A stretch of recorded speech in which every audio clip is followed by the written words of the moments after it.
how Iran's leader was killed. Let's peep this video. It's roughly 6 a.m. in Israel.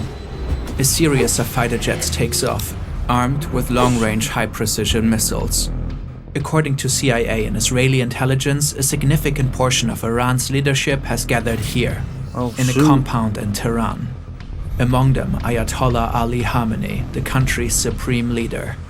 2 hours and 5 minutes after the jets took off, Israeli missiles strike the compound. Damn! This is how the Israeli and US attacks on Iran unfolded, how the country's leader was killed, and what has happened since.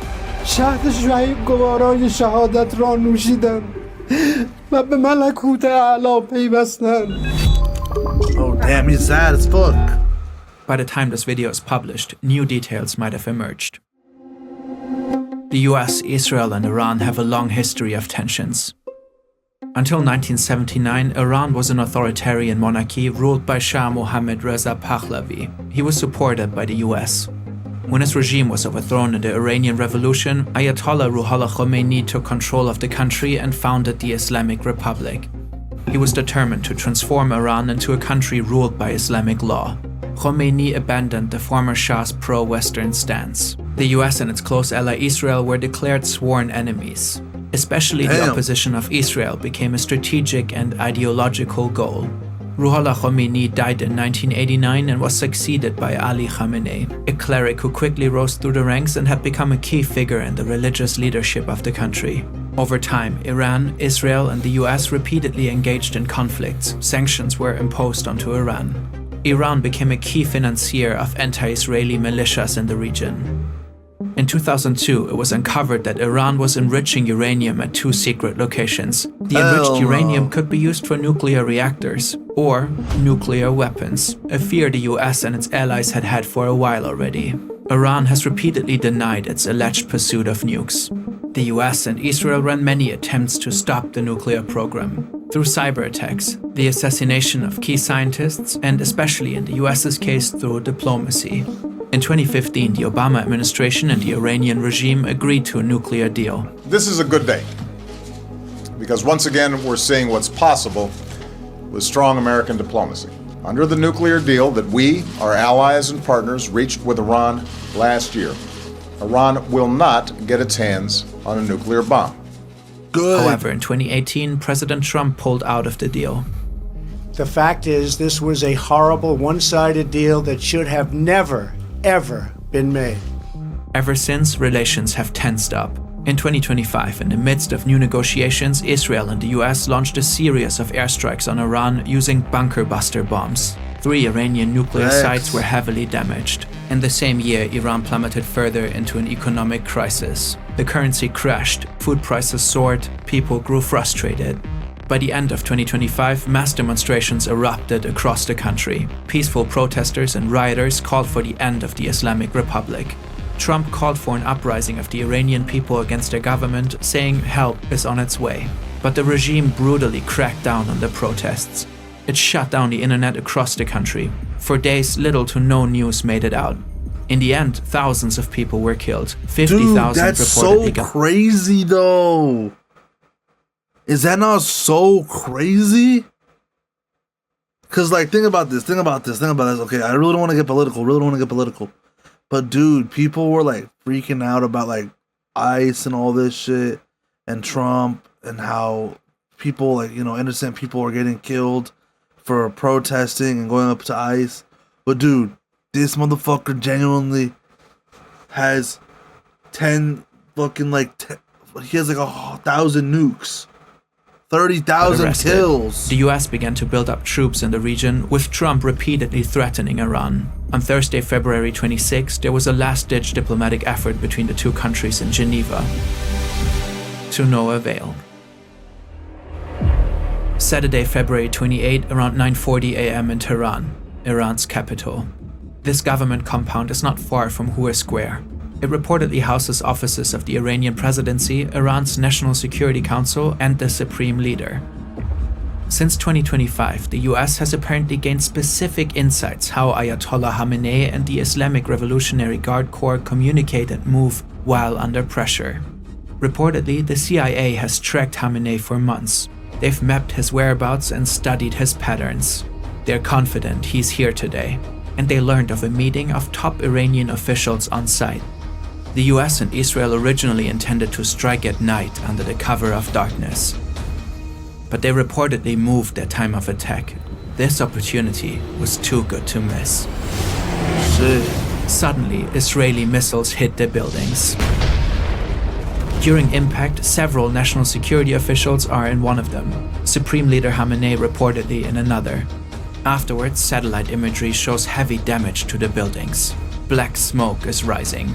Geo-confirmed footage recorded here also shows massive amounts of smoke in the area of the compound. A picture taken here too. Ali Hosseini Khamenei died in the attack. Also killed Sayyid Abdurrahim Mousavi, Chief of Staff of Iran's armed forces. Damn. Ali Shamkhani, head of the National Defense Council. Damn. Mohammad Pakpour, Commander-in-Chief of the IRGC. Damn. Aziz Nazerzadeh, Defense Minister. Damn. According to Israeli news, a total of 30 senior Iranian officials were killed in just half a minute in the opening strike. Oh, shit. The operation was dubbed Roaring Lion in Israel and Epic Fury in the US. It has been planned for months. Masoud Pezeshkian, president of Iran, however, survived. Ali Larijani, secretary of the Supreme National Security Council, vowed Iran would fight back and assured continuity of governance. The hell he... The strike on the government compound was just one part of the operation. Afterwards, Israel reportedly take out Iran's air defenses, especially around Tehran. In a third wave, Israel deploys roughly 200 fighter jets, bringing much of its air force into Iran. The goal is reportedly to destroy as many Iranian missiles as possible, as fast as possible. The US reportedly joins in about 30 minutes after the attack on Iran's leadership. According to the New York Times, their attacks focus primarily on targets in eastern Iran, far away from Israel. They also attacked the Iranian fleet. Reportedly, US warships fired Tomahawk cruise missiles at Iranian targets. American Damn. ground forces use artillery rocket systems. Several military and command centers in Tehran are hit by Israeli airstrikes. Further explosions are reported in Iranian cities across the country. Trump releases a video officially announcing the military operation and urges the Iranian people to take over their government. When we are finished, take over your government. It will be W. yours to take. Netanyahu later does the same. נבטיח את נצח ישראל. Shortly after their announcement, an airstrike hits the Sarayeh Tayyibi Elementary Girls' School in Minab, Hormozgan No. province. Iranian state media and officials claim that at least 175 people got killed, most of them likely children. These numbers have not yet been confirmed independently. According to the New York Times, the school is adjacent to an Iranian naval base. US Central Command announced an investigation into the strike. Y'all struck their military base schools? What? How would you do that? Iran launches Operation True Promise 4 and the retaliatory strikes begin. Countless missiles are fired at dozens of sites across the Middle East. More than 200 missiles are launched at Israel alone. In solidarity with Iran, the Houthis in Yemen announced that they will resume attacking shipping lanes in the Red Sea. This effectively ends a 3.5-month pause following the 2025 Gaza ceasefire. The US-led coalition reportedly intercepts several drones and missiles heading towards Erbil in the Kurdistan region of Iraq with no casualties. Multiple news outlets later report explosions near Erbil International Airport where US soldiers are stationed. That afternoon, Dubai International Airport is hit with an Iranian drone, striking Terminal 3 and effectively closing UAE airspace. That's crazy. Several luxury hotels like the Burj Al Arab and Fairmont de Palm are set on fire. It's unclear whether this was the result of a direct attack or if the fires were caused by debris from intercepted missiles. But the UAE isn't the only country targeted by Iran. In Bahrain, missile and drone attacks hit the US Navy 5th Fleet headquarters. Footage shows what appears to be an Iranian Shahed drone striking a tower block roughly 20 minutes from the facility. In Qatar, the Ministry of Interior reports 66 ballistic missiles were fired at the country. The debris reportedly injured at least 8 people.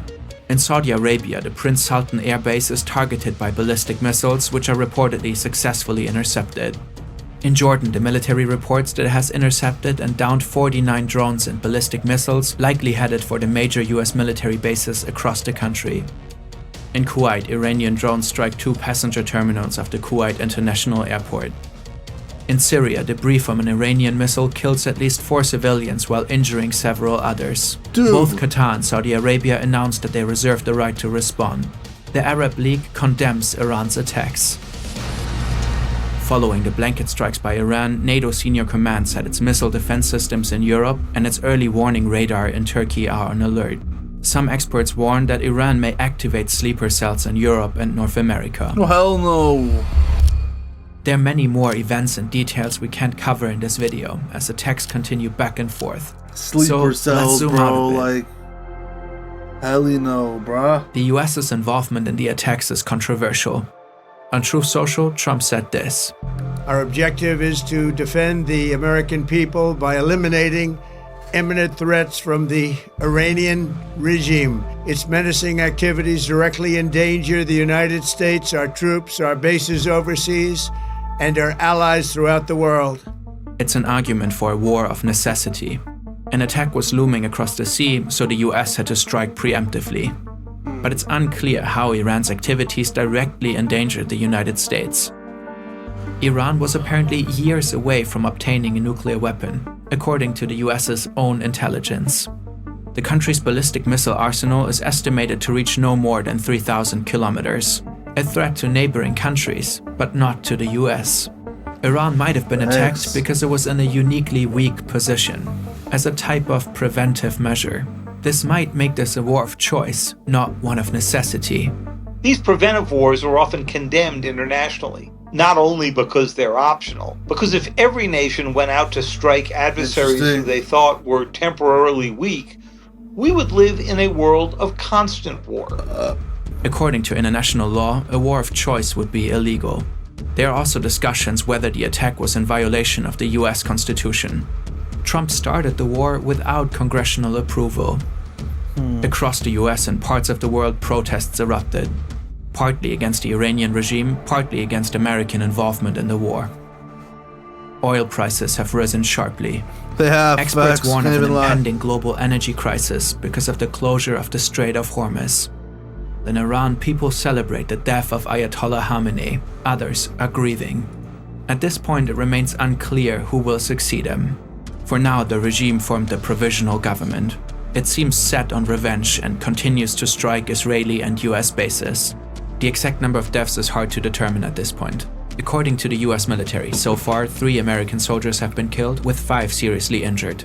According to Al Jazeera, 10 people have been killed in Israel, 3 in the UAE, 1 in Bahrain, 1 in Kuwait, 13 in Lebanon, and 2 in Iraq. Damn. The Iranian Red Crescent has reported that since the attacks, at least 555 people have been killed, with hundreds injured. According to the Times of Israel, these numbers do not differentiate between military and civilians. The situation is likely to escalate further in the upcoming days. Timely reporting like this is incredibly resource intensive. What the it's hell? only possible thanks to today's sponsor, Hansen Shaving. Damn. We're grateful they're supporting our work. Well, Many I think that's it. shave. Anyways, what a crazy video. That was pretty crazy.